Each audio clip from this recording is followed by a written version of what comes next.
Caríssimos amigos, amigas, senhoras e senhores, é com muita alegria que estamos iniciando mais um programa, Amor e Sabedoria de Emmanuel, nas nossas noites das terças-feiras.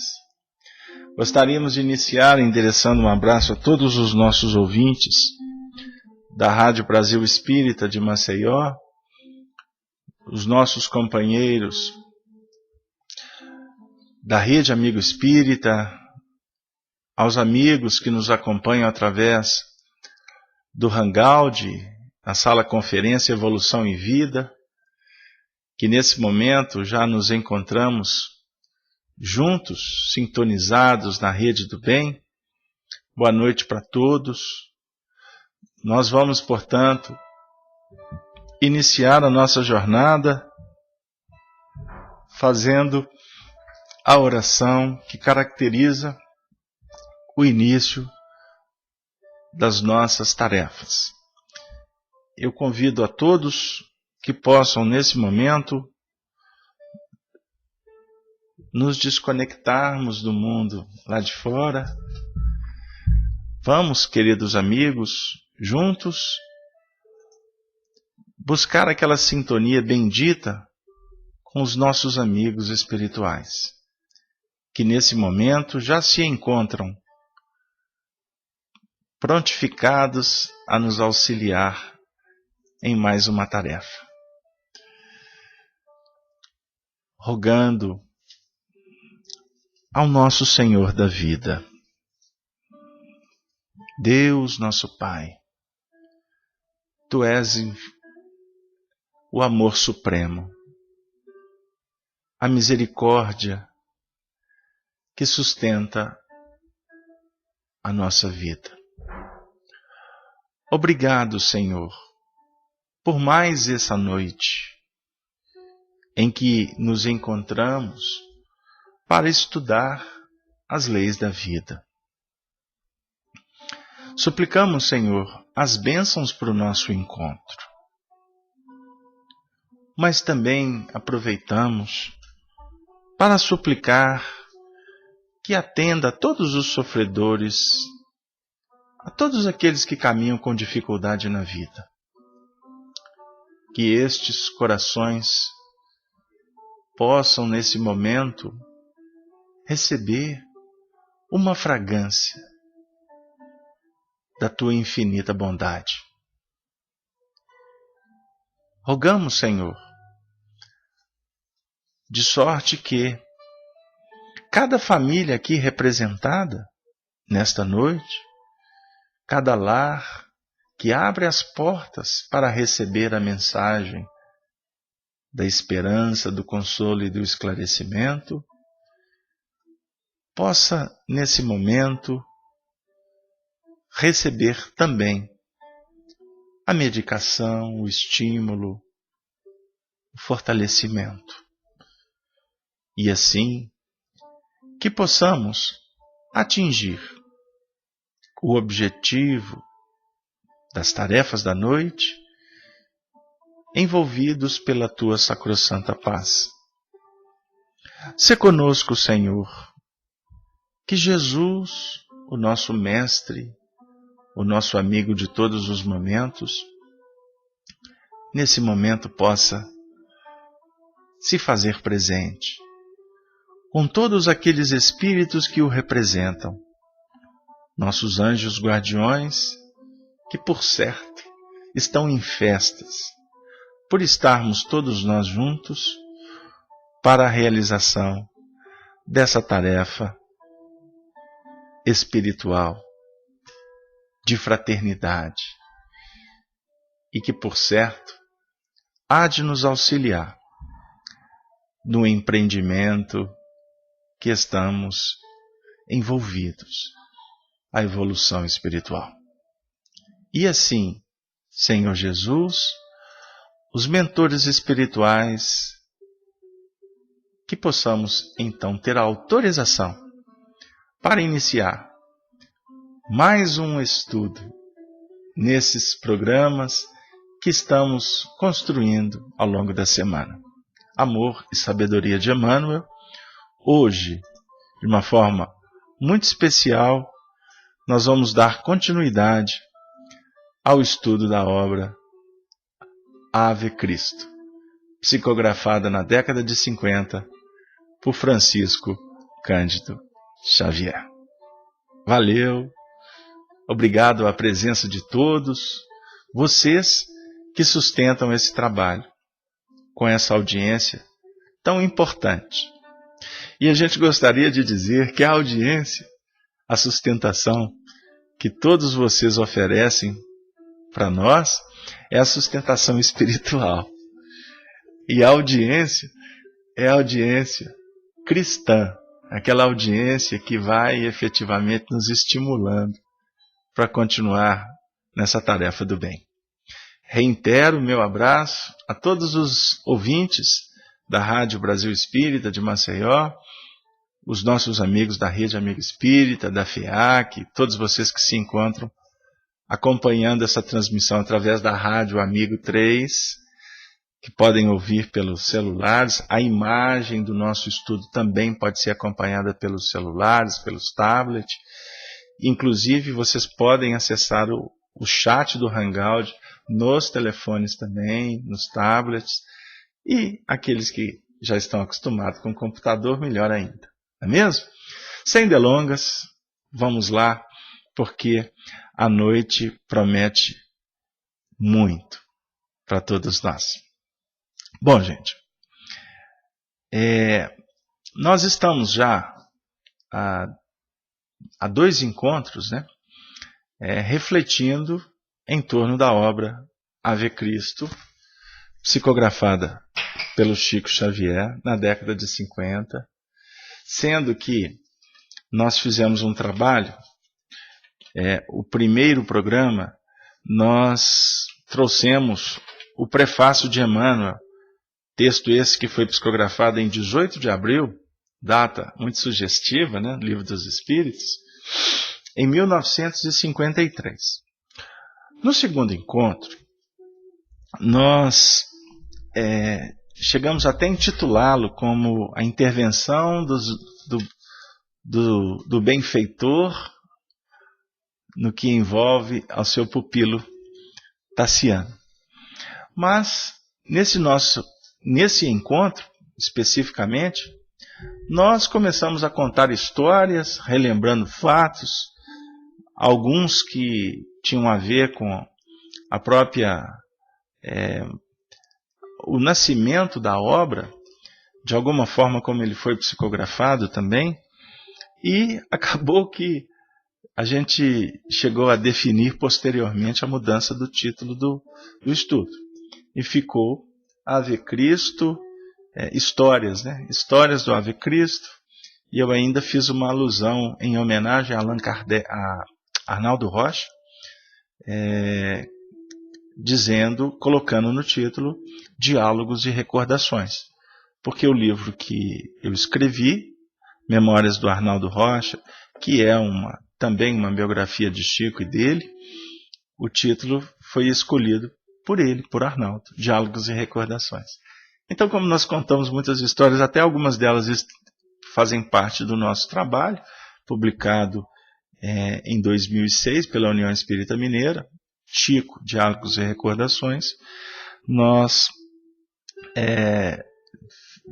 nesse encontro, acabamos que fomos tomados por muitas emoções, porque realmente são histórias muito marcantes. E como afirmava Arnaldo Rocha, Ave Cristo é o livro da vida dele, porque o próprio Tassiano uma das personagens da obra, foi uma das encarnações de Arnaldo lá atrás. Hoje, palestra no plano espiritual. Nós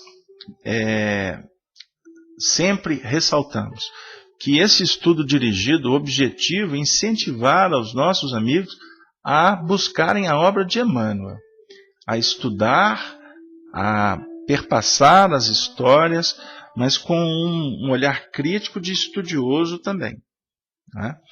Então eu sempre repito que esse nosso trabalho, se ele conseguir estimular aqueles que acompanham o desenvolvimento no sentido de estudarem as obras de Emmanuel, nós já atingimos o objetivo, por certo.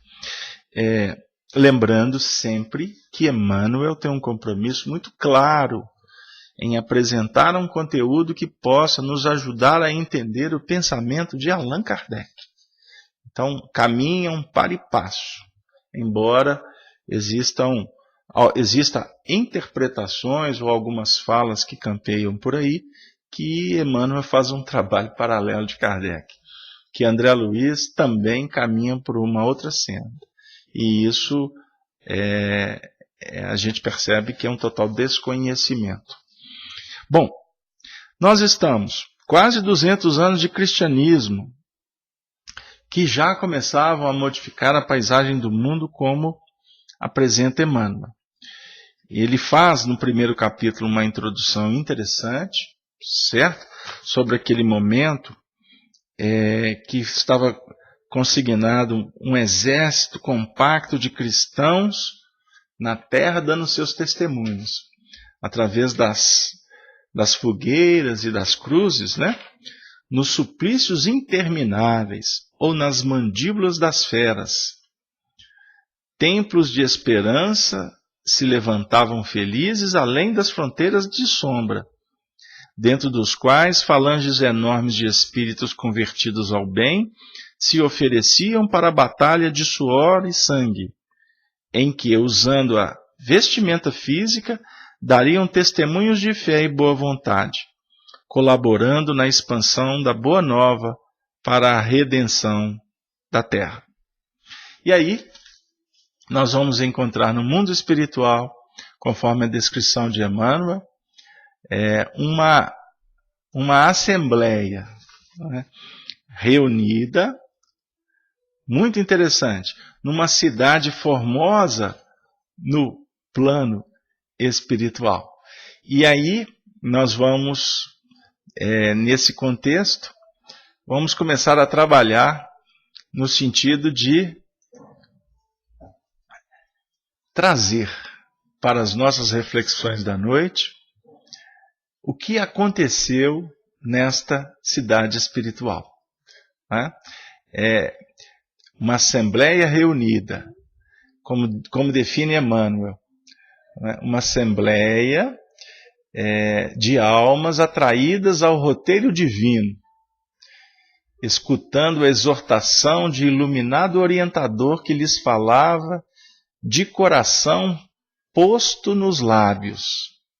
Olha que interessante. E aí, hoje eu estou apresentando no chat até uma novidade e estou colocando o texto para que, à medida em que a gente possa fazer a leitura, quem estiver no chat possa ir acompanhando. Então, vamos lá. Afirmou o benfeitor no mundo espiritual: o Evangelho é código de paz e felicidade que precisamos substancializar dentro da própria vida.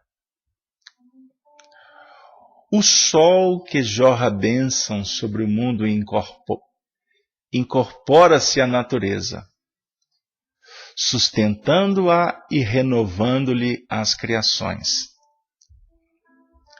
A folha da árvore, o fruto nutriente, o cântico do ninho e a riqueza da colmeia são dádivas do astro sublime, materializada pelos princípios da eterna inteligência. Cristo é o sol espiritual nos nossos destinos. Urge, pois, associarmos-nos voluntariamente aos ensinamentos dele, concretizando-lhes a essência em nossas atividades de cada dia. Não podemos esquecer, entretanto, que a mente do homem jaz petrificada na terra, dominando nas falsas concepções da vida celeste.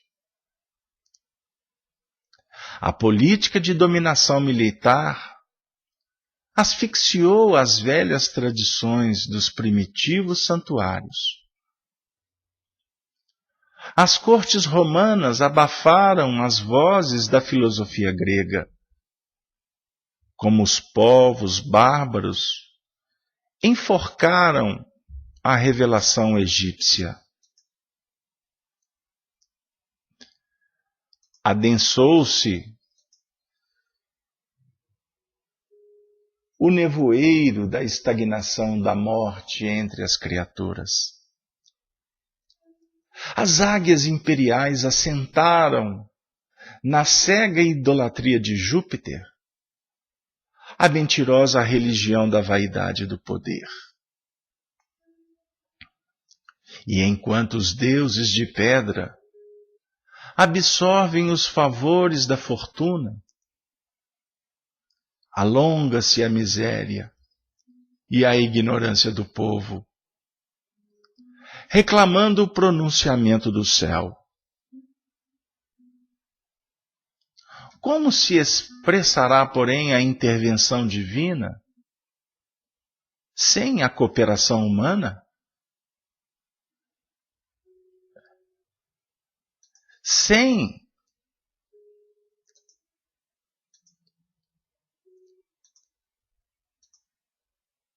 a heróica. Só um instante, por gentileza.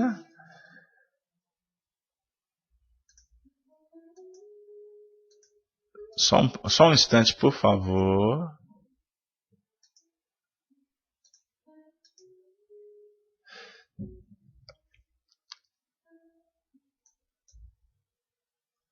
A imagem aqui não está configurada de uma forma que possa nos atender. Mas vamos continuar para a gente não perder o foco. Vamos lá, um instante. Urge, pois, ou melhor dizendo, eu vou repetir. A política de dominação militar asfixiou as velhas tradições dos primitivos santuários.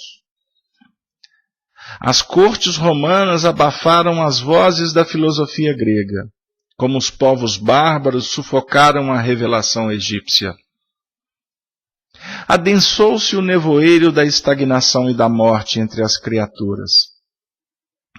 As águias imperiais assentaram na cega idolatria de Júpiter, a mentirosa religião da vaidade e do poder. E enquanto os deuses de pedra absorvem os favores da fortuna, alonga-se a miséria e a ignorância do povo, reclamando o pronunciamento do céu. Como se expressará, porém, a intervenção divina sem a cooperação humana? Sem a heróica renunciação dos que se consagram ao progresso e ao aprimoramento das almas, a educação não passará de letra morta. Imprescindível, portanto, é que saibamos escrever com o nosso próprio exemplo as páginas vivas do cristianismo remissor. O Mestre crucificado é divino desafio. Até agora, os conquistadores do mundo conseguiram avançar no carro púrpuro da vitória, matando ou destruindo, valendo-se das legiões de guerreiros e lidadores cruéis. Jesus, no entanto, triunfou pelo sacrifício. César, atado às vicissitudes humanas, governa os assuntos referentes à carne em trânsito para a renovação. Cristo reina sobre a alma que nunca morre, aos poucos sublimando-a para a glória imperecível. Nesse momento, o tribuno venerável fizera uma pausa, como que intencional, porque o clangor distante de muitos lítuos reunidos se fazia ouvir, em pleno céu, dando a ideia de uma convocação para alguma batalha próxima. As centenas de entidades que se aconchegavam umas às outras, no admirável recinto cuja abóbada deixava perceber a luz tremuluzente das estrelas remotas, entreolharam-se ofegantes. Todos os espíritos ali congregados pareciam ansiosos pela oportunidade de servir. Alguns traziam no semblante expressões de saudade e dor, qual se estivessem ligadas à batalha da terra por feridas de aflição,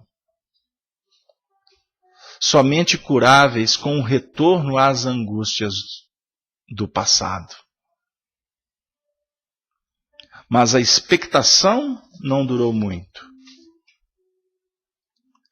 Superando as clarinadas que ecoavam pela noite, a voz do pregador ressurgiu. Vamos lá. Muitos de vós, amados irmãos, deixastes a retaguarda, velhos compromissos de amor, e desejais voltar ao áspero trilho da carne, como quem afronta as labaredas de um incêndio para salvar afeições inesquecíveis. Entretanto, devotados agora à verdade divina, aprendestes a colocar os desígnios do Senhor acima dos próprios desejos. Entediados da ilusão, consultais a realidade, buscando engrandecê-la. E a realidade aceita o vosso concurso decisivo para impor-se no mundo. Não ouvideis, todavia, que somente colaboreis na obra do Cristo, ajudando sem exigir e trabalhando sem apego aos resultados. Como o pavio da vela que deve submeter-se e consumir-se a fim de que as trevas se desfaçam. Sereis constrangidos ao sofrimento e à humilhação para que novos horizontes se abram ao entendimento das criaturas.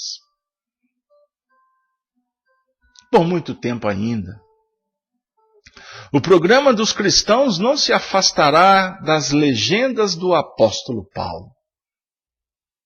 Conforme a descrição da segunda carta aos Coríntios, no capítulo 4, no versículo de 8 a 11. Em tudo sereis atribulados, mas não aniquilados. Perplexos, mas não desalentados. Perseguidos, mas não desamparados. Abatidos, mas não destruídos. Trazendo sempre, por toda parte, a exemplificação do Senhor Jesus no próprio corpo.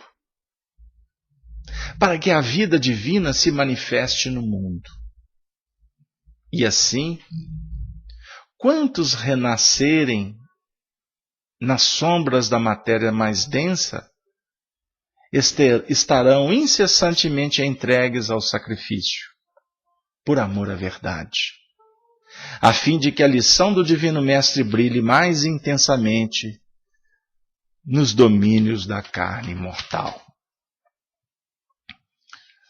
Caríssimos amigos, que texto, que palestra extraordinária.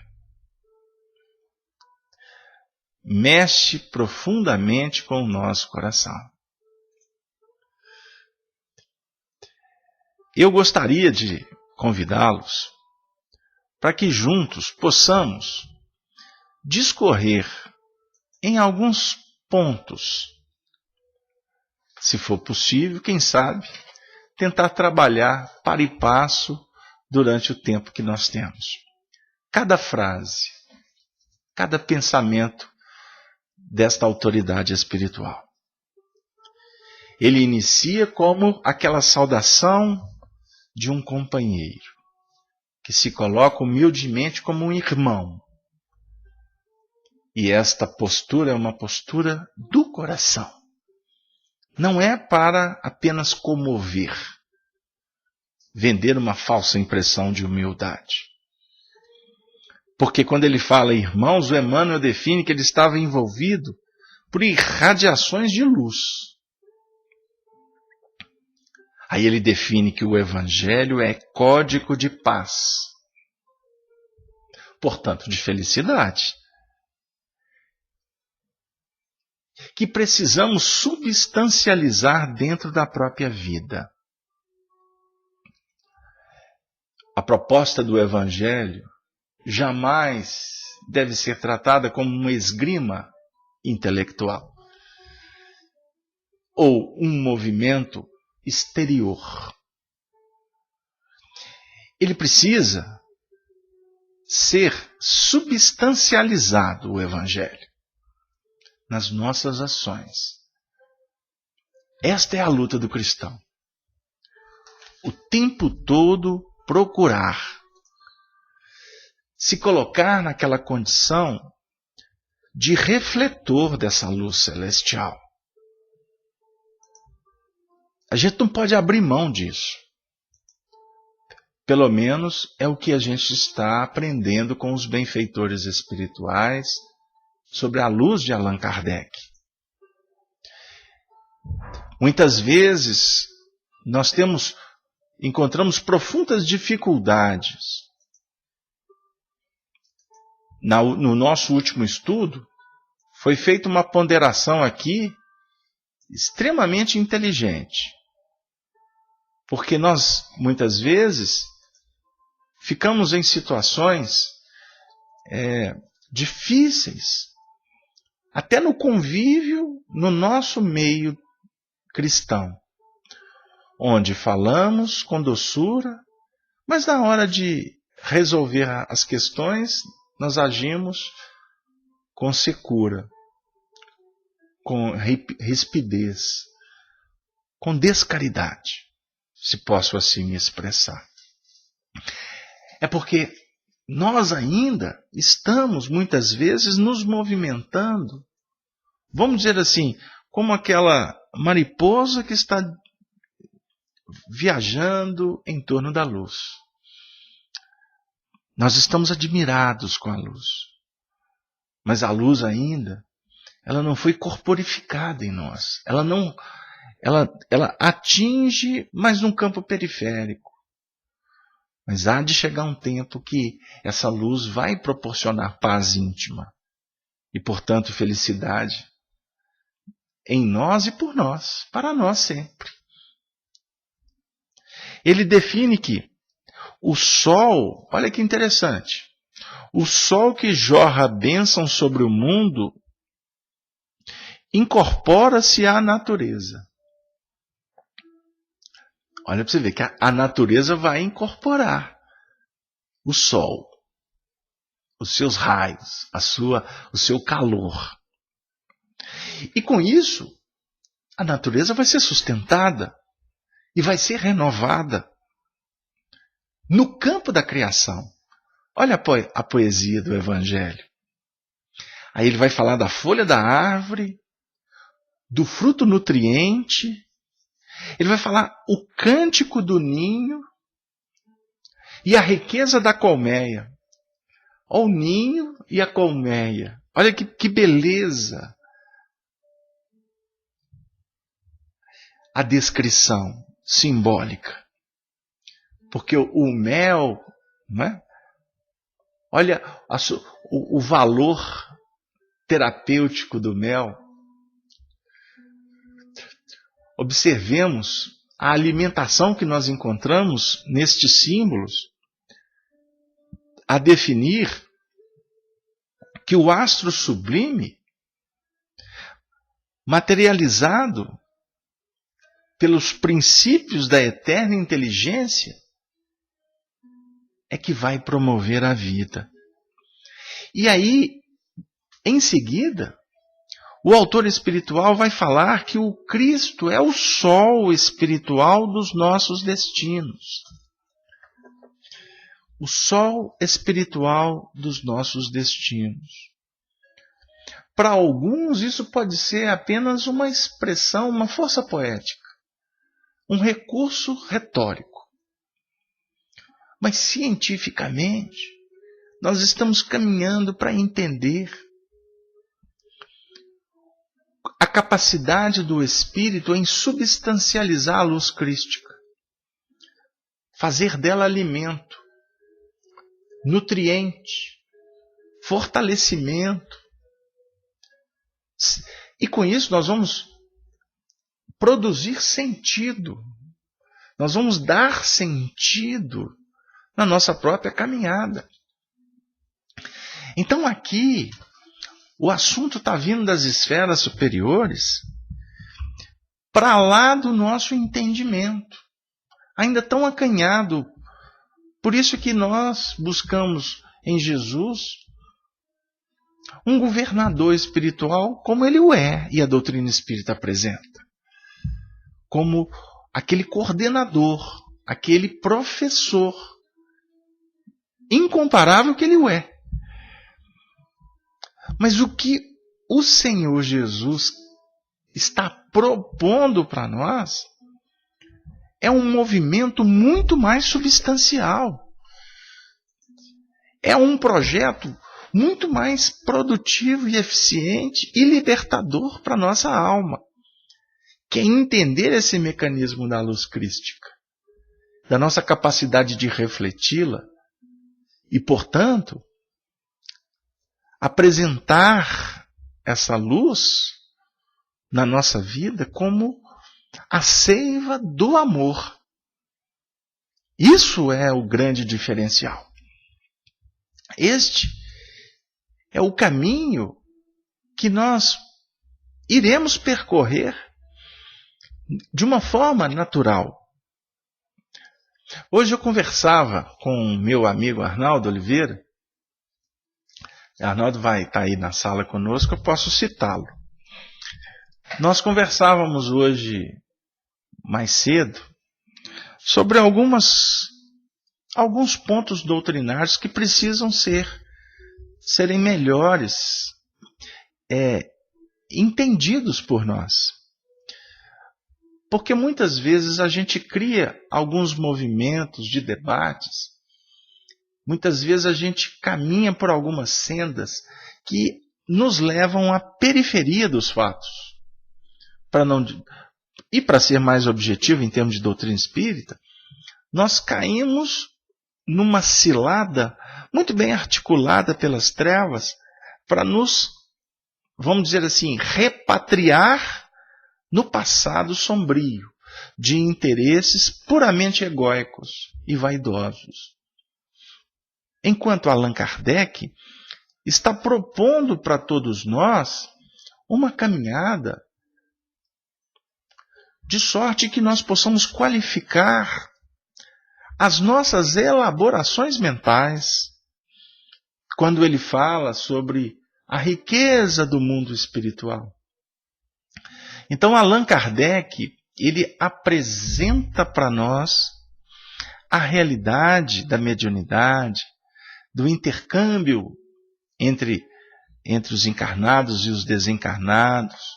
Apresenta uma filosofia de vida extraordinária E a gente vai observando que com o passar do tempo e com a ajuda dos espíritos que estão estudando também no mundo espiritual, o conteúdo que Allan Kardec nos legou vai se tornando cada vez mais exuberante, embora a gente insista em não querer estudá-lo.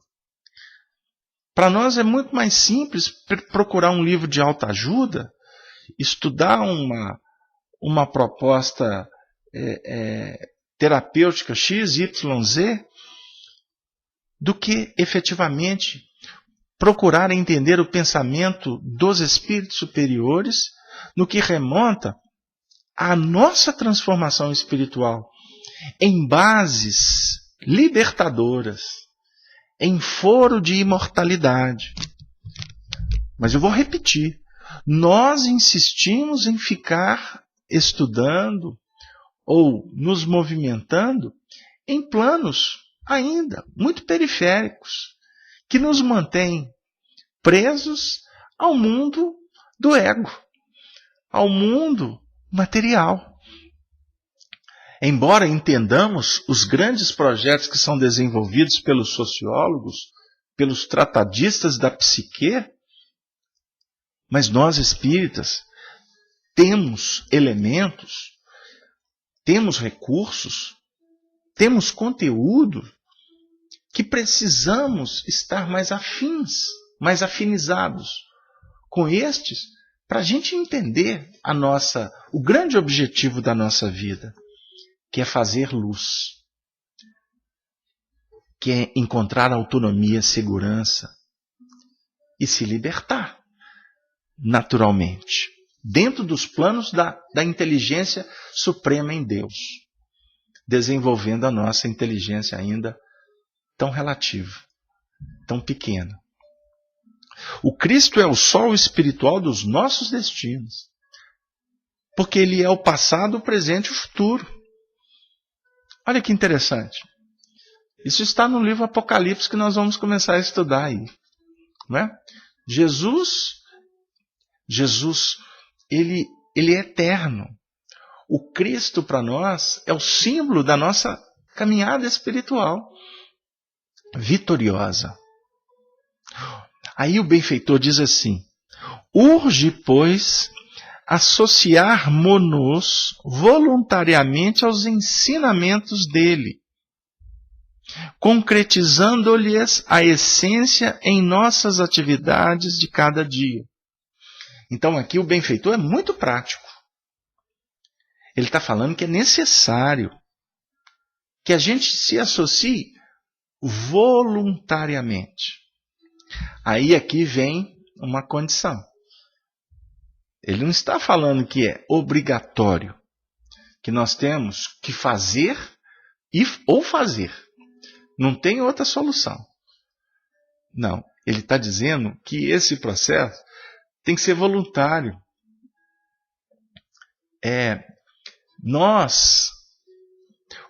O projeto do amor é uma adesão consciente e natural. Ela não pode ser forçada. Viu, Tiago? Eu estou vendo aí o diálogo entre os companheiros. Tiago, pode trazer aí as suas ponderações com relação ao estudo. Então não tem forçação de porta. Agora, o grande lance é a associação dos princípios no plano das nossas atividades de cada dia. Então aqui nós estamos num laboratório discutindo, analisando, fazendo contas, mas o grande lance é a aplicação no dia a dia. Então, invista, vai devagar.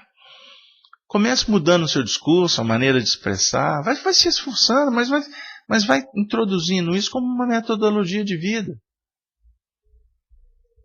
Continuando. Eu peço a vocês que possam, no chat, focarem a atenção no estudo, tá? Porque eu estou percebendo que algumas conversas fogem do conteúdo. Vamos lá. Aí ele diz, não podemos esquecer, entretanto, não podemos esquecer, entretanto, que a mente do homem jaz petrificada na terra, dormindo nas falsas concepções da vida celeste. Mente petrificada. O benfeitor está falando de cristalização. Ele está falando daquela condição dos preconceitos, daqueles hábitos que nós implementamos, não é? Que depois é complicado lidar com eles, no que remonta às concepções da vida celestial. Então, observemos, por exemplo, o papel de Allan Kardec quando apresenta para nós o laboratório que ele vivenciou com os espíritos. Ele foi trazendo a vida, a realidade dos espíritos no mundo espiritual. Allan Kardec iniciou esse procedimento. E esse assunto é que nós dialogávamos hoje cedo. Como que foi importante os espíritos se comunicarem, falando como é que era a vida do lado de lá, né? Dos objetos que eles carregavam, né? Dos trajes, de uma série de coisas que deixa muito claro para a gente que o mundo espiritual é uma extensão do nosso mundo físico. Por quê? Não num padrão de matéria, mas dentro das concepções psicológicas. Então, por exemplo, aqui agora você usa caderno, lápis, papel. Você usa alguns objetos. Quando você chegar no mundo espiritual e tiver um desejo de escrever alguma coisa, você vai se lembrar do papel, do lápis, do caderno, do livro. Você vai lembrar de um escritório, de uma escrivania. E muitas vezes a sua necessidade, a sua vontade, de uma certa forma, formata os objetos, né? Dá forma aos objetos para você utilizar. Então, quando o André Luiz veio trazer o nosso lar, porque o nosso lar, na realidade, é uma sequência de outros livros que foram psicografados antes, né? Que vem contar da realidade do mundo espiritual. Porém com mais detalhes, com algumas riquezas. E que existem até hoje pessoas no nosso meio que contestam. Isso é verdade? Se isso não é verdade? Existe aqui alguma coisa, alguma proposta que sai do que Kardec apresentou? Aí a gente fica pensando o seguinte: olha, nosso lar foi publicado na década de 40. Não é? Final da década de 30, início da década de 40. Já se passaram, observemos bem, mais de 80 anos. Né? Não é isso? Quase 80 anos. E temos espíritos ainda discutindo.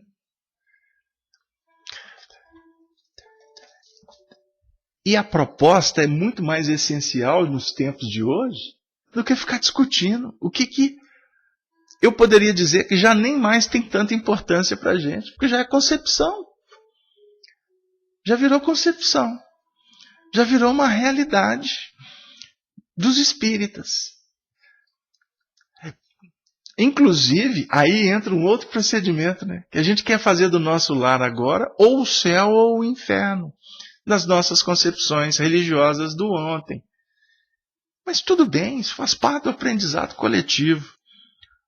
O importante é nós começarmos a procurar o que realmente tem a ver com concepção de vida celeste. E se é concepção, portanto, nós temos que observar que é o nascimento de novos conceitos, de novos projetos, que visam muito mais essência do que a forma. Não sei se está dando para chegar lá o que a gente está querendo dizer. Aí o benfeitor vai falar da política de dominação militar. Característica dos tempos da força. A história da humanidade, grande parte dela foi escrita pela política dominadora dos homens, nas suas mais variadas condições evolutivas. Mas as histórias se repetem nas mais diversas culturas. E esta política dominadora, o benfeitor afirma que asfixiou as velhas tradições dos primitivos santuários. O que ele está querendo dizer com isso? Que as propostas espirituais que foram trazidas por espíritos escolhidos pelo Senhor, desde os primeiros movimentos do entendimento, vamos dizer assim, racional da sociedade humana, ou seja, aquela fertilização que acontece de tempos em tempos, mas lá no início, através das mãos abençoadas, dos corações iluminados de espíritos de alta envergadura, que trouxeram o princípio da filosofia, da ciência e da religião para a humanidade.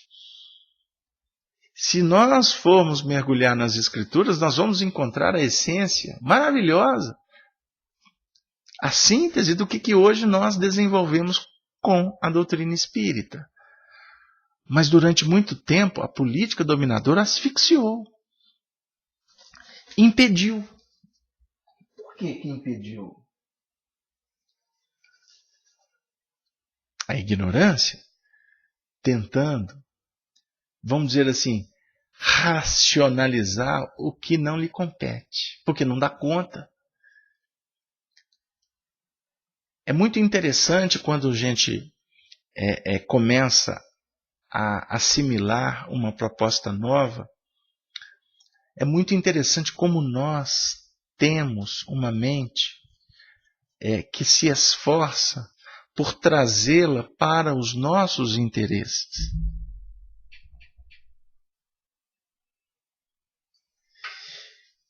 Isso é muito importante para que a gente possa refletir. Muito importante. Aí está sendo dito aqui pelo Simplício, e eu vou agora trazer a primeira participação. O Simplício está dizendo assim: é difícil abandonarmos os conceitos materiais enraizados. Estamos sempre comparando com base no nosso conceito o mundo espiritual com o mundo material. Muito obrigado, Simplício. Mas é isso aí. É o que a gente faz.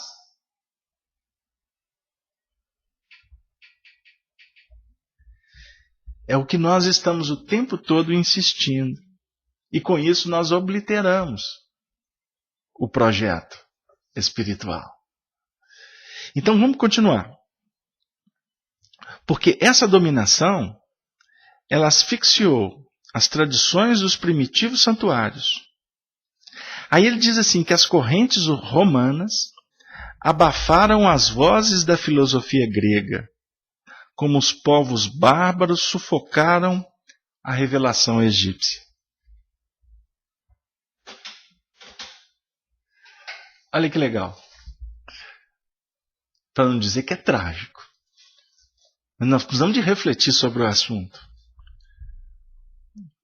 A conduta da política. E aí, isso para nós é um motivo que deve trazer a nossa atenção. Porque nós temos uma certa tendência a repetir o nosso passado. O Tiago está fazendo até uma pergunta, se esse santuário pode ser entendido como a nossa mente, ou a nossa casa mental. Amigo, não tenha dúvida. Não tenha dúvida. Então, por exemplo, quando a gente estuda o sermão profético, do capítulo 24 de Mateus, quando Jesus fala assim, olhando para o templo, ele estava com os discípulos, ele diz assim, que não ficaria pedra sobre pedra que não fosse derribada do templo. Os discípulos, no primeiro momento, acharam que ele estava se referindo ao templo de Salomão. Aí os próprios discípulos entenderam que era o templo do corpo. E eu posso até dizer, agora, numa adequação, é o templo mental, construído em bases materiais. Então todas as nossas edificações que nos aprisionam na terra, elas vão ser derribadas. Entender? É muito importante. E aqui, como eu comecei a dizer, nós temos uma tendência a repetir os erros do passado, o nosso interesse em dominar, ele pode, inclusive, asfixiar a essência da doutrina espírita que nós estamos envolvidos com ela. Então, se o meu papel aqui é trazer o conteúdo para a nossa realidade atual, eu tenho que trazer para a minha necessidade primeiro. Mas, ao mesmo tempo, eu estou conversando com espíritas. E nós temos que ficar atentos para não asfixiar, querendo dominar. O que Roma fez? Abafou a filosofia grega. Como os povos bárbaros sufocaram a revelação egípcia. Então aqui ele está falando primitivos santuários, ele vai falar de Roma e vai falar dos bárbaros. Aqui tem uma sequência. Tem uma sequência que poderíamos aqui até esmiuçar mais. Mas como o tempo não me permite, vamos dizer o seguinte. Em doutrina espírita, com interesses de dominar, muitas vezes inconscientemente, olha o que eu vou dizer, nós podemos asfixiar o conteúdo doutrinário. A nossa postura dominadora pode perfeitamente criar muitas dificuldades para impedir o desenvolvimento da divulgação doutrinária. Como? Eu vou dar um exemplo. Porque é até objeto de um estudo que nós vamos estar fazendo no sábado e no domingo. Eu vou estar em Vitória da Conquista, lá na Bahia. Rever os nossos companheiros lá da terra, as terras abençoadas, né? Do São Salvador. Hein?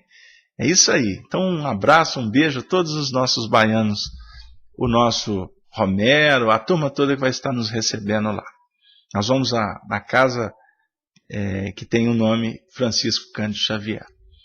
Então nós vamos trabalhar um seminário sobre o livro Céu e Inferno, que espero poder depois trazer para vocês aí, publicando na Rede Amigo Espírita.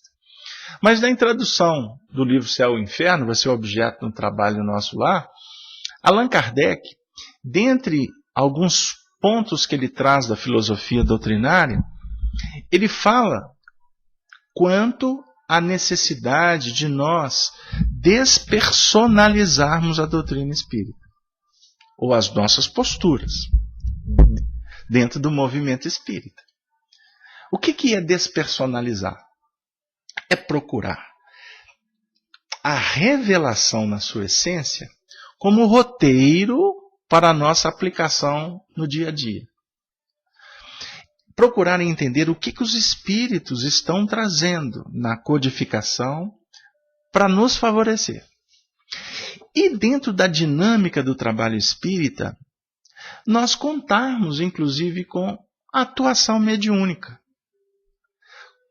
Porque os médiuns são instrumento dos espíritos revelarem em todos os ambientes, que não é privilégio do ambiente espírita, a revelação. O que os benfeitores estão nos oferecendo em cada época. Porque, como diz Allan Kardec, nós não podemos exigir que uma época dê o que ela não pode dar. Então tudo vai chegando para nós de uma maneira natural, gradativa, com com um contexto de evolução. Agora, Nós temos que tomar o cuidado para que esse trabalho seja sempre um trabalho coletivo. E nós não nos apegarmos a personas que são falíveis. Seres humanos são aprendizes.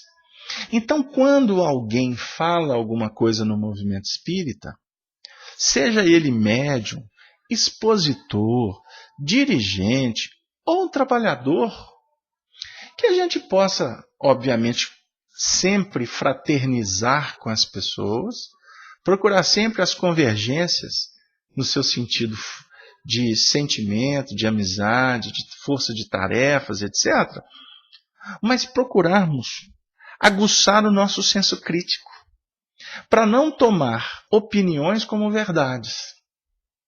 Porque tomar opiniões como verdades, por mais que elas sejam bem intencionadas, elas podem ser incorporadas na nossa dinâmica de trabalho como verdades doutrinárias. Então, vocês querem ver uma coisa que pode sufocar o movimento espírita, ou o estudo verdadeiro da doutrina espírita e as nossas posturas despersonalizantes? É quando nós elegemos mitos. É quando nós criamos seitas dentro do nosso próprio movimento espírita. Entenderam? É quando nós transferimos para médiuns a perfeição. Sendo que, na realidade, os médiuns estão lutando para tentar trazer o pensamento do alto. E quando, por exemplo, um médium traz um conteúdo, traz uma página, traz uma reflexão doutrinária numa exposição, se isso for de alguma sorte novidade para você, pega o que ele trouxe e vai lá na fonte. E qual é a fonte? Allan Kardec. E o que é mais interessante? E se não ficar claro para você o que está sendo colocado com o que foi colocado por Allan Kardec, vamos aguardar, vamos esperar o tempo para que a verdade possa ser concebida, para que ela possa ser, vamos dizer assim, mais inteligível para nós outros. Então, muitas vezes no nosso meio espírita, alguém dá uma declaração e a gente muitas vezes já corre para divulgar isto sem o mínimo critério, sem absolutamente critério. Então eu vou dar um exemplo. Foi divulgada uma página na internet aí esses últimos dias de uma mensagem, que essa mensagem foi assinada pelo médium, por um espírito que foi muito conhecido quando encarnado. Ok. E esse espírito, nessa mensagem, veio falar do momento atual que nós vivemos no nosso contexto, aqui na Terra. E revelando muita preocupação com muitas coisas que estão acontecendo aqui. Bom, se é uma revelação de uma preocupação, de cara você percebe que o espírito no mundo espiritual está inquieto. Que no mundo espiritual ele não está harmonizado. Porque se ele está desequilibrado, se ele está em dificuldade no mundo espiritual, ele vai vir aqui na Terra para relatar a sua dificuldade? Bom, de cara você já observa o seguinte: não é espírito evoluído. Não é um espírito que você vai dar crédito a tudo que ele disse. Nós devemos ser caridosos. E eu sou de uma escola que eu aprendi que você deve ouvir, você deve prestar atenção em tudo que chega para você. A gente tem que tomar cuidado para não ir buscar o que a gente já sabe que não é bom. Mas se bateu na sua porta, tem um significado. Então, nós temos que pensar como Paulo. Tudo é lícito, mas nem tudo me convém. Então, eu aprendi que você deve prestar atenção em todos os profetas, até para entender se é falso ou se é verdadeiro. Ok?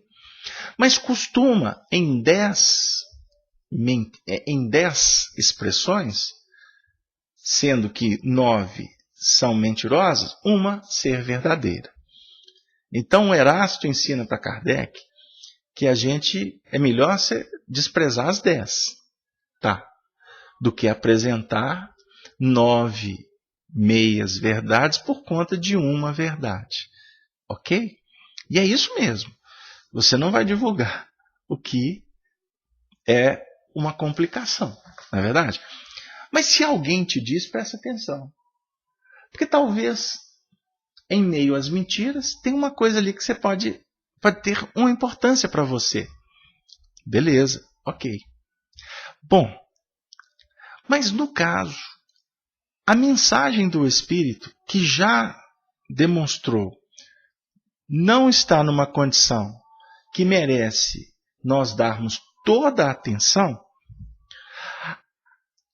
ao analisar, que é o segundo passo, o texto em si, você vai verificar que é uma mensagem empolada, é uma mensagem que ela apresenta um discurso que não tem princípio, meio e fim, não tem uma didática, não tem um cunho literário que possa ser de fácil acesso. E, acima de tudo, o que é muito interessante que a gente aprende com os espíritos que estão estudando o mundo espiritual superior, conforme ensina Allan Kardec. O texto, ele precisa, para ser considerado um texto do mundo superior, que precisa portanto, que a gente trabalhe com respeito e etc., esse texto tem que ser simples, esse texto ele tem que ter objetividade e, acima de tudo, esse texto tem que ter a vibração de espiritualidade superior. Então, quando você começa a ler um texto que ele começa a te julgar para baixo, de cara você está vendo ali que tem treva, que tem alguma coisa de errado. E por mais que esse texto, em determinados momentos, fale de caridade, fale de coisas boas, fale que Jesus está no leme, etc., etc., nós vamos deduzir com muita clareza que são palavras doces, muitas vezes até ricas em expressões, em alguns casos com português até rebuscado, né, mais incrementado, mas que está incentivando a queda e não ao soerguimento. Ponto. Então, quando eu pego um material desse e trago esse material para mim, e o que é pior, eu passo a dividir esse trabalho com outros, o que eu estou fazendo? Eu estou asfixiando todas as possibilidades de entendimento doutrinário. Então, isso aí eu estou dando apenas estou trazendo aqui uma reflexão. Da mesma sorte, quando você elege um mito, um ídolo, eleger um mito, você estará asfixiando, sufocando o pensamento de Allan Kardec, que o tempo todo calou para que a voz dos espíritos falasse. Jesus não admitiu o título de bom. Por que eu, você, nós vamos escolher alguém para ser o Deus? E muitas vezes nós insistimos nisso. No nosso meio espírita, eu tenho comentado isso com amigos e eu vou falar isso aqui agora com muita tranquilidade. Nós elegemos os nossos deuses dentro do movimento espírita e muitas vezes saímos com espada na mão para defendê-los. E não observamos que eles são pessoas humanas que cometeram erros também. E algumas falas, por mais que tenham comportamentos assim extremamente evangelizantes, lições de vidas maravilhosas, mas não é tudo que falaram, que falam ou que vão falar é que eu tenho que tomar como verdade soberana, inquestionável. Não sei se eu estou sendo feliz na minha colocação. Não é? É muito. Está sendo colocado aqui um texto pela Cleusa, eu vou trazer para vocês aqui. Ela está dizendo o seguinte: se a ideia relativa a algum bem por fazer saltou do silêncio para a tua cabeça, não perguntes demasiadamente aos outros sobre a maneira de executá-la. Começa a trabalhar em teu próprio serviço, trará os companheiros que colaborarão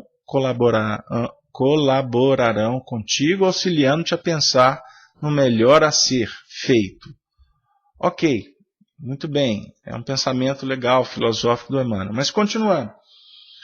Então, amigos, nós podemos estar sufocando a doutrina espírita ou o pensamento dos benfeitores por criarmos ídolos, por nos curvarmos a qualquer coisa que chega para nós e tomarmos isso como verdade absoluta.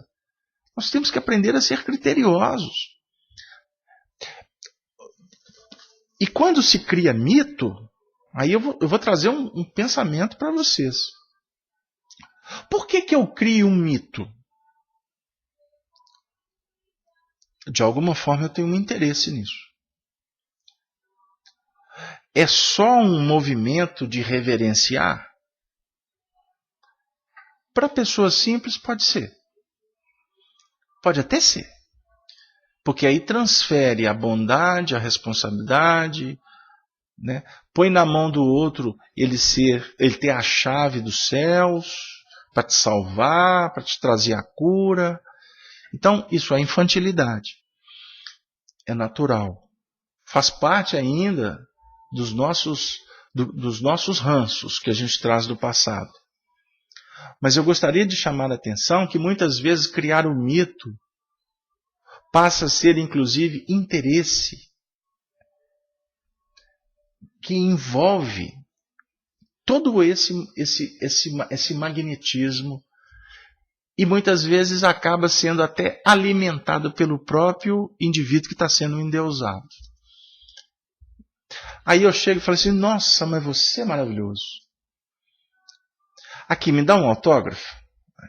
Você é maravilhoso, então eu quero um autógrafo. Nossa, você é divino. Aqui, vou te trazer para vir na minha casa. Pô, eu preciso de elogiar alguém para falar para ela vir à minha casa? Ou então, para fazer parte de alguma coisa que essa pessoa participa? Ou de repente, é muito interessante eu criar o mito, ou eu alimentar o mito, para que eu possa me apoiar nesse mito, para dizer que eu sou amigo do mito, que eu faço parte da galeria dele, dos próximos. Ou de alguma forma, eu tirar um selfie com ele, vai projetar a minha imagem.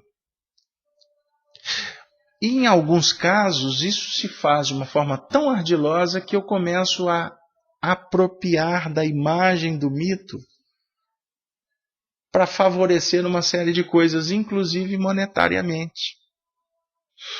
E aí, daqui a pouco eu passo a ser, inclusive, representante do mito. Eu vou ganhar dinheiro com ele, porque alguns mitos se permitem.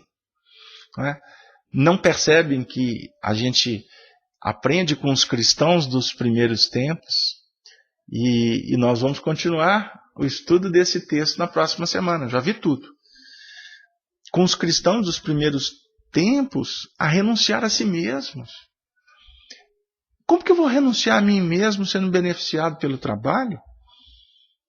Muitas vezes com argumentos de que o trabalho está trazendo de volta é para qualificar o trabalho. A gente escuta isso por aí. Então nós estamos aqui para ficar contestando o que os outros fazem? Absolutamente não, porque todos devem estar fazendo com boas intenções. Mas nós estamos conversando aqui num estudo dirigido, num bate-papo entre amigos, para saber o seguinte: o que está batendo na nossa porta e como nós estamos absorvendo. Porque, inclusive, se nós estamos sendo abençoados, envolvidos com a doutrina espírita, nós somos gratos a ela. E por ser grato, eu gostaria muito de dividir essa doutrina com alguém.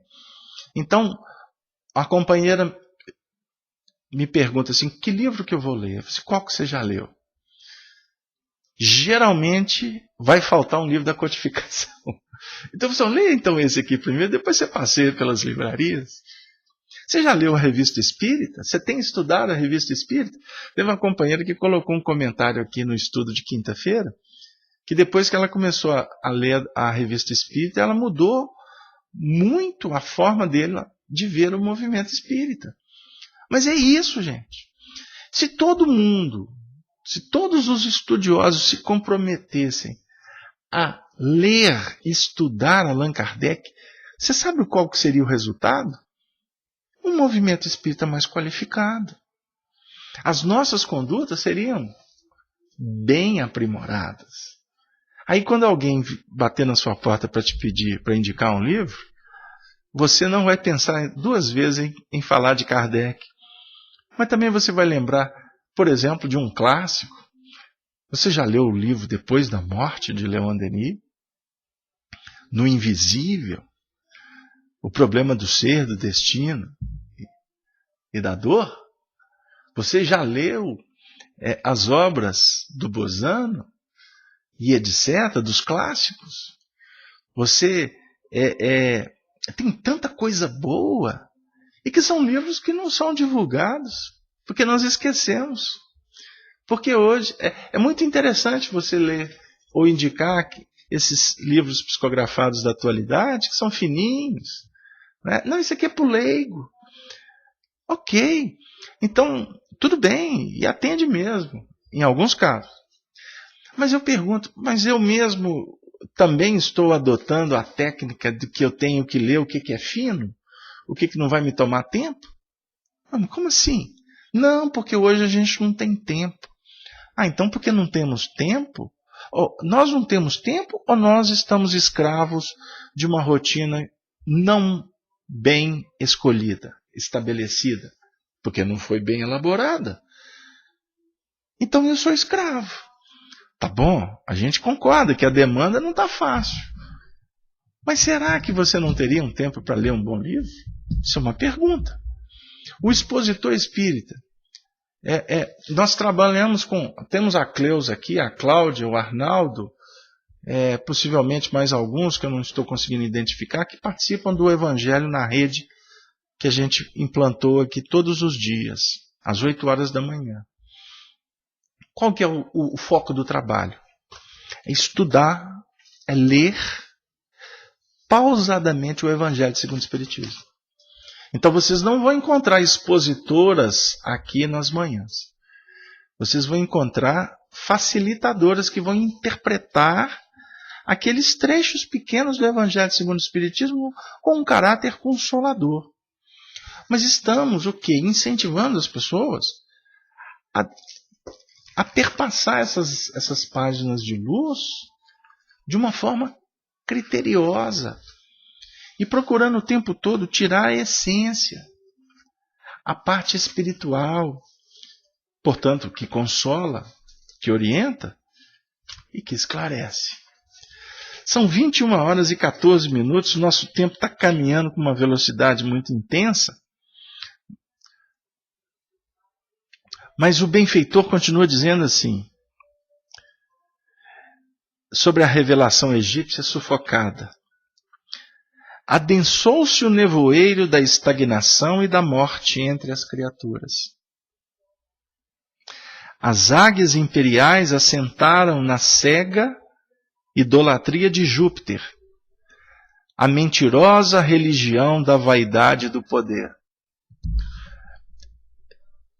Nós fizemos isso com o cristianismo. Como nós fizemos isso com muitas especificações políticas, com muitas militâncias. Idolatria e mentirosa religião da vaidade do poder. Nós estamos alertando, alguns minutos atrás, aos estudiosos de espiritismo. Meu amigo, idolatria não cabe no movimento espírita.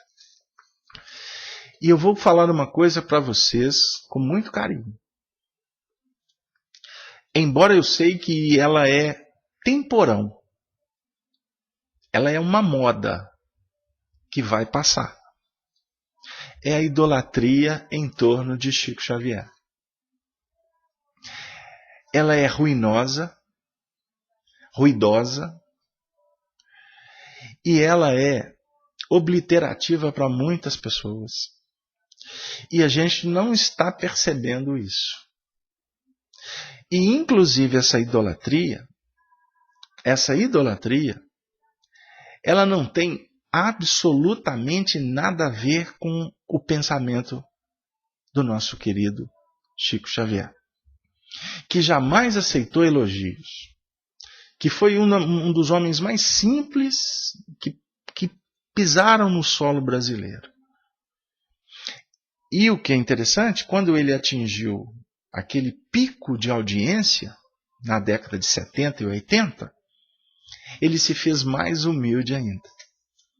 Ele procurou renunciar mesmo. E por isso é que eu costumo dizer que essa época, essa etapa da vida do Chico, a partir de 69, com o Pinga Fogo, embora tenha sido caracterizado historicamente como o Chico e o microfone e os holofotes, foi quando a doutrina espírita deu um boom de audiência para o mundo inteiro. Foi o período que o Chico mais se internalizou. Foi o momento que o Chico mais calou, para que os espíritos consolassem, falassem com as mães, com os desesperados. Tanto que foi o período que a própria produção psicográfica dele foi mudando o seu estilo. E, por certo, a qualidade literária foi se perdendo. Você pega, por exemplo, um livro de Emmanuel, da década de 70 para trás. Se você for pegar um livro de Emmanuel da década de 80, você vai ver um livro muito diferente, muito mais simples.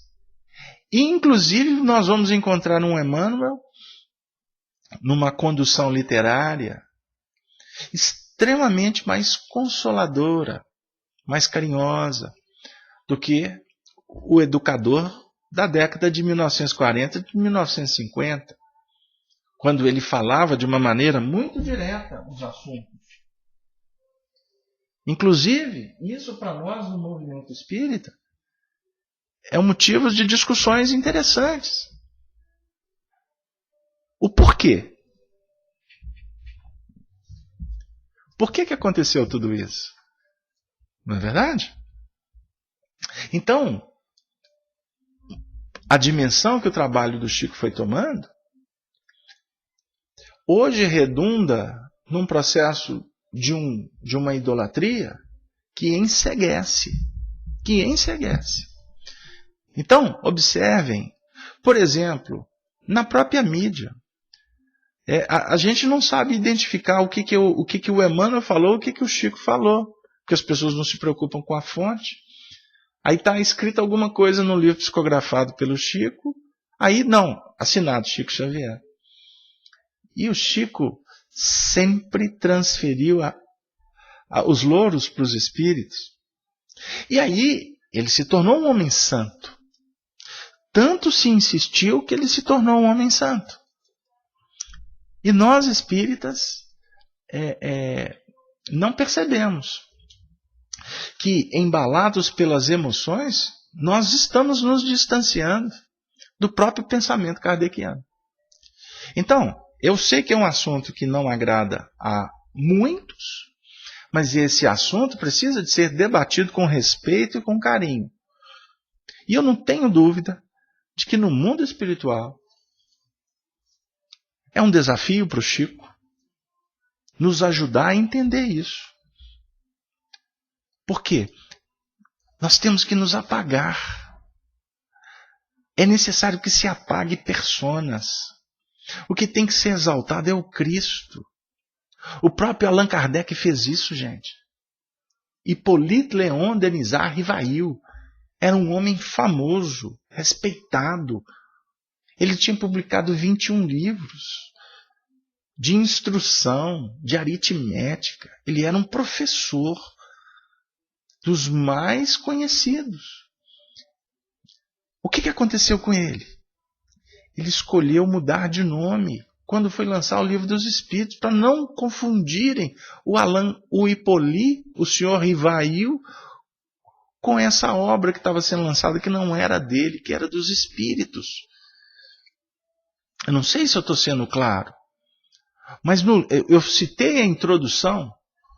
Eu citei a introdução do livro Céu e Inferno porque Allan Kardec diz o seguinte, que os médiuns, ele optou em não divulgar o nome desses médiuns, exatamente para nos mostrar que não é o médium que tem que ser exaltado. É a obra dele, quando ela se apresenta espiritualizante. Porque quando não, nós respeitamos a pessoa, mas não faz parte da prateleira das minhas escolhas. Livros, páginas, palestras, que não agregam absolutamente nada. Nós temos visto companheiros no próprio movimento das exposições doutrinárias se tornando repetitivos,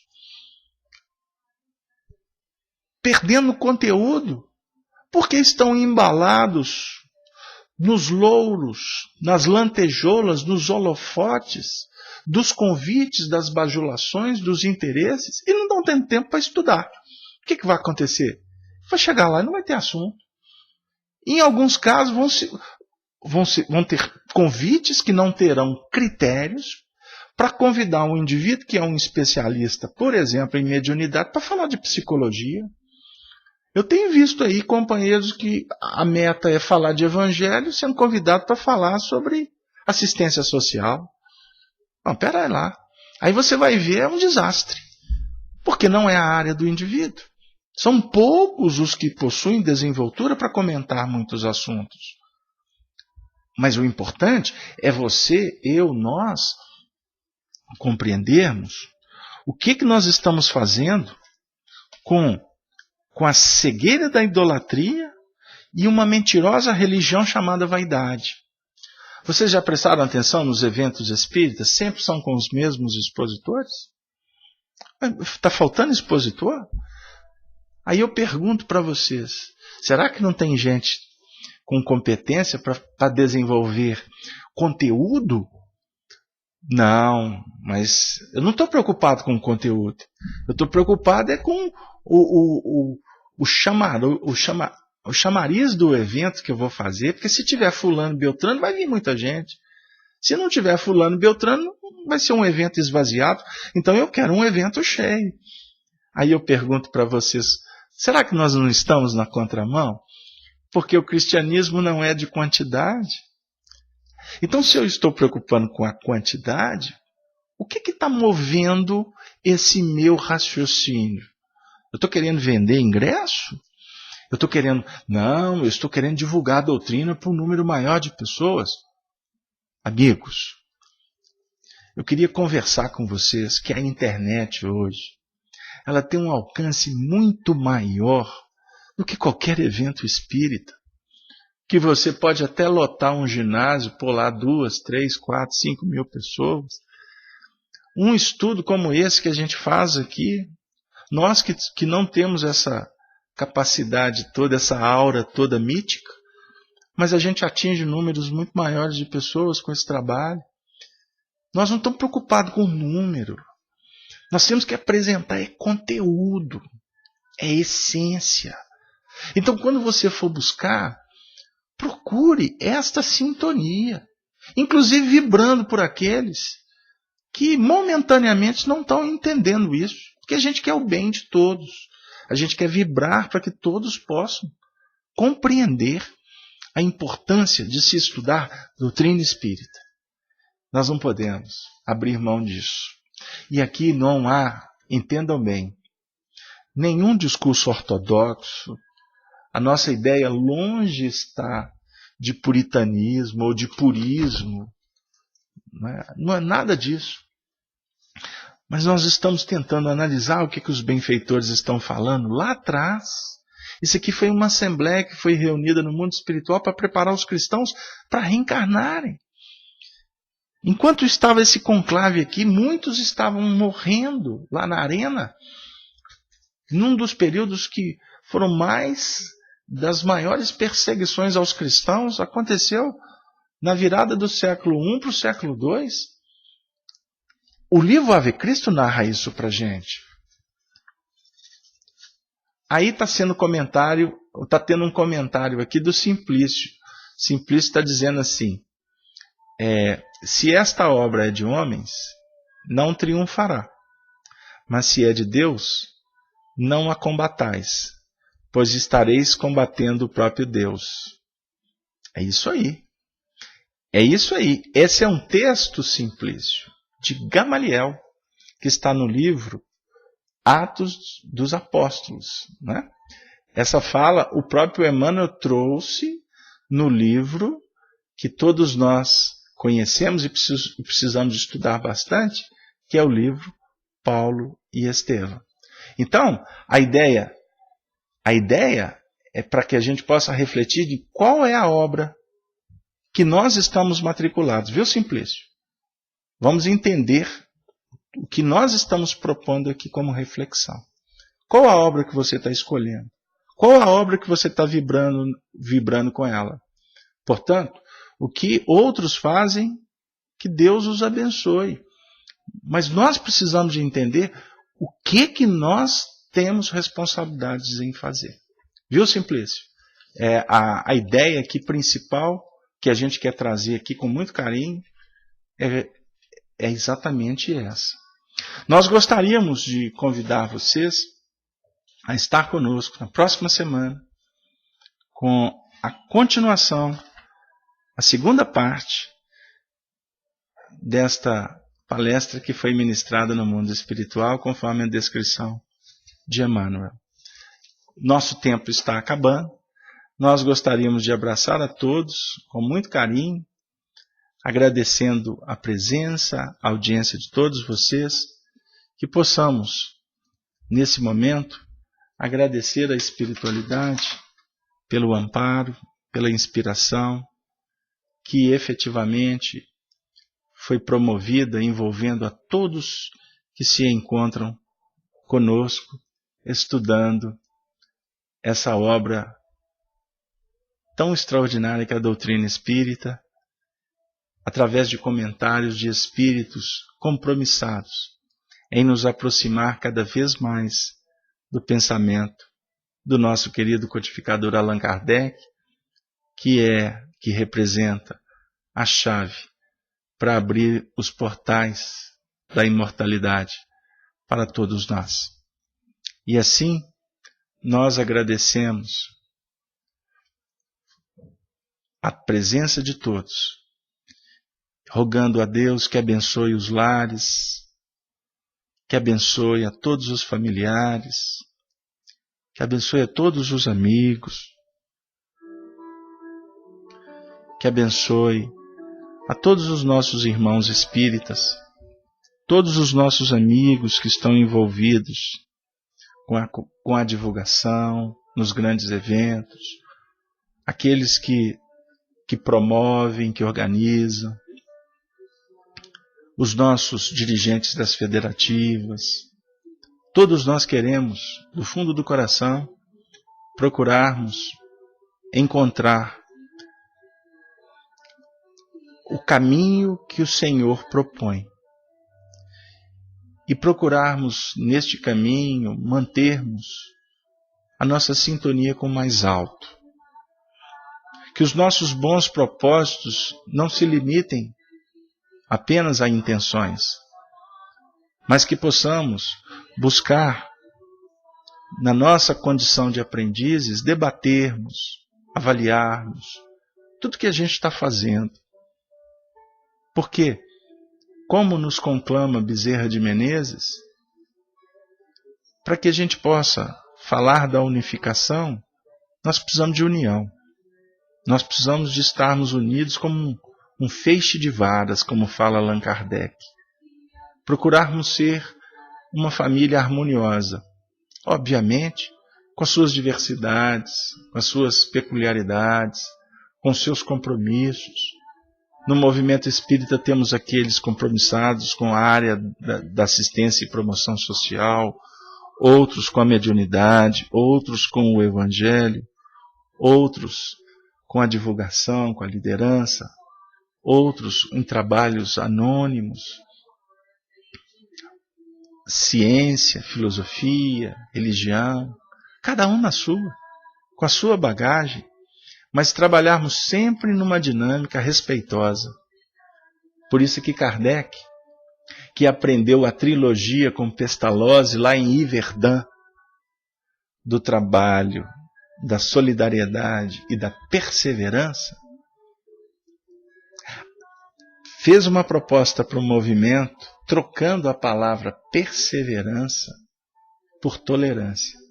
Porque ele sabia que todos nós, líderes, potencial de divulgadores, de discípulos do Senhor, antes de mais nada, precisamos da tolerância, da fraternidade, para que o trabalho e a solidariedade sejam dinâmicas que façam diferença na nossa dinâmica de atendimento e de aprendizado.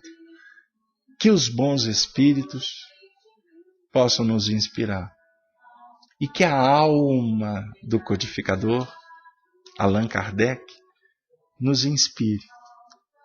E nessa noite eu vou encerrar a minha participação agradecendo a presença espiritual da equipe de Emmanuel, a nossa alma querida Chico Xavier, que vez por outra visita as casas espíritas, as atividades, como esta que nós realizamos aqui, para trazer para nós aquele toque de estímulo, para que a gente não desista jamais de sermos verdadeiros cristãos. Do fundo do meu coração, eu endereço um abraço, um beijo carinhoso para todos, para todas, dessas terras montanhosas das Gerais, dessa cidade que eu brinco dizendo que tem o mais belo horizonte. E como afirmam os mineiros, amigo é coisa para se guardar do lado esquerdo do peito. Obrigado, amigo. Obrigado, amigos, para sempre. E nós vamos encerrar a nossa participação com a saudação do Ave Cristo. Os que aspiram à glória de servir em teu nome, te glorificam e te saúdam. Muito obrigado, valeu, e assim nos despedimos. Até a próxima, até o próximo encontro. Que assim seja, valeu.